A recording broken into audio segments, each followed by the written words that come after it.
homage to the three jewels, it is said, those phenomena that originate from causes, the Tathāgata has proclaimed these causes, and also that which puts a stop to these causes.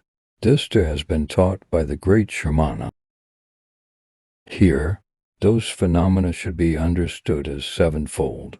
1. Consciousness to name and form. 3. The 6 sensory sources for contact. 5. Sensation. 6. Birth, and 7. Old age and death.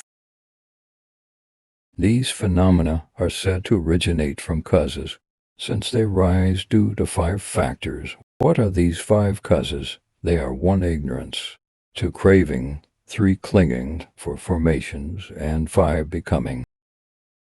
The cessation of these 7 and their 5 causes is what is meant by these causes, and also that which puts a stop to these causes. This is also referred to as pacification, liberation, and nirvāṇa. Who has explained this? The Tathāgata has proclaimed this, which is to say that he has explained it. He is the Tathāgata thus gone, since he has realized reality just as it is.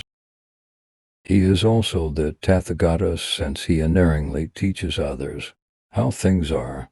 One who teaches in such a manner is one who possesses such learning, one who reveals this path having realized it for himself. He is great, which means foremost, excellent, sublime, and supreme. Great also describes someone who is wise, valiant, ascetic, enthusiastic, intensely diligent, and engaged in wondrous activity. In this case, since he knows all that is to be known, he is wise.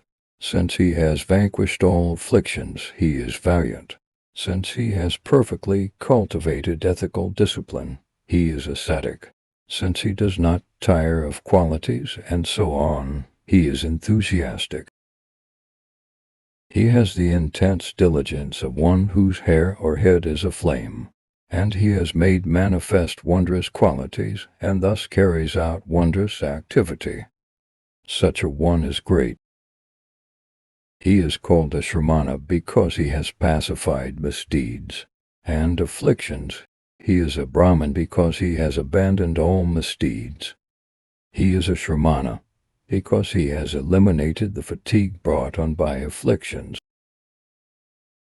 And he is a renunciant, since he has removed the impurities of selfhood. It is the Blessed One who has such qualities who taught this. The same applies for the truths of suffering, origination, cessation, and the path. Here it is from the cause, ignorance, that formations, and the rest, up to old age and death, rise without an agent. This is the progressive sequence. Knowledge that the causes, ignorance, and the rest have ceased is known as the sequence of reversal. Countering ignorance prevents the formations and the rest from arising. It is the Great Śramaṇa who teaches this.